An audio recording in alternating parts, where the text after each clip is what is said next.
Alors, moins d'érection, est-ce que c'est lié à l'andropause? Peut-être. Ce qui est important, c'est de vérifier qu'on a des érections matinales. Si c'est l'andropause, ça peut être effectivement moins d'érections matinales. C'est que ces érections matinales et dans la nuit sont naturelles pour vérifier que l'homme peut procréer. Érection moins dure aussi, qui peut être due à des petits vaisseaux qui sont bouchés. Et ça peut être aussi des vaisseaux bouchés dans le cœur. Ça peut être la même pathologie. Donc, très très important de vérifier ça parce qu'on va voir le cardiologue. Exactement. Vraiment, et on peut éviter comme ça un infarctus. Ça peut être au contraire des vaisseaux qui fuient.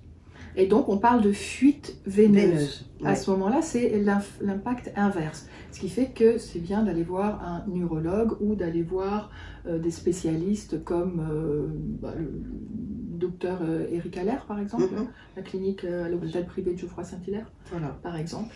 Ce qui fait effectivement des érections moins dures et moins longues aussi. Oui. Qui tiennent moins. Exactement. La période réfractaire entre les éjaculations qui augmente.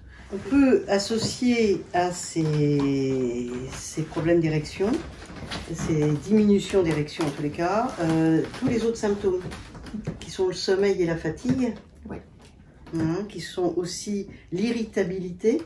Donc quand tu dis du sommeil, c'est la qualité du sommeil qui est moindre, ce qui fait que une fatigue est associée. Exactement. Non seulement tu te réveilles fatigué, ou tu peux avoir des coups de barre dans la journée alors que tu n'en avais pas avant.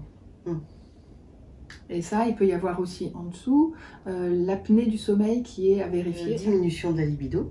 Ouais. Donc diminution du désir, de l'élan, de l'énergie pour faire l'amour ou pour rencontrer l'autre d'une façon intime. C'est ça un peu la diminution de la libido. Avec le diabète. Alors explique.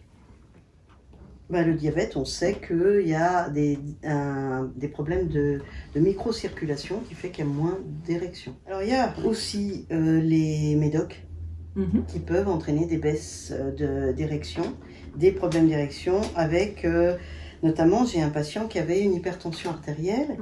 Il était tout content parce qu'il rencontre une nouvelle femme et il devait avoir la soixantaine et il vient me voir puis il ose me dire je comprends pas là, j'ai des pannes.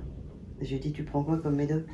Et je vois c'est un bêta-bloquant et je lui dis ça entraîne des pannes. Oh, il dit le salaud, le cardiologue il aurait pu me le dire. Il va voir le cardiologue et le cardiologue lui dit quelque chose qui l'a choqué. Il lui a dit ah bon, ça t'intéresse encore à ton âge? Je dis mais fallait pas le prendre personnellement, c'est lui, il en a déjà préféré la bouffe que le sexe.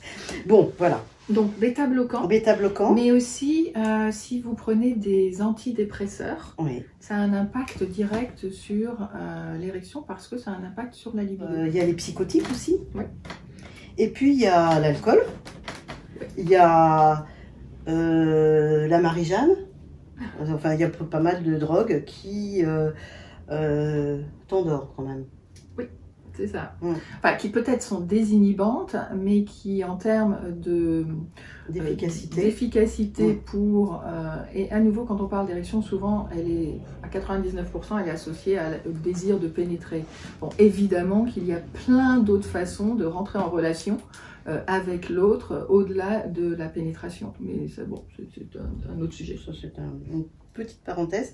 Et on va parler du livre. Oui. Parce qu'on a enfin un livre sur l'andropause. Voilà. d'Anne-Cécile Michelet. C'est ça. Tout ce que vous devez savoir sur l'andropause, mais que vous n'osez pas demander. Voilà, super bouquin des éditions Le Duc que nous vous recommandons. Et puis après, bien sûr, les dossiers qui sont sexo. Voilà, avec là beaucoup de témoignages qui donnent envie de passer à autre chose.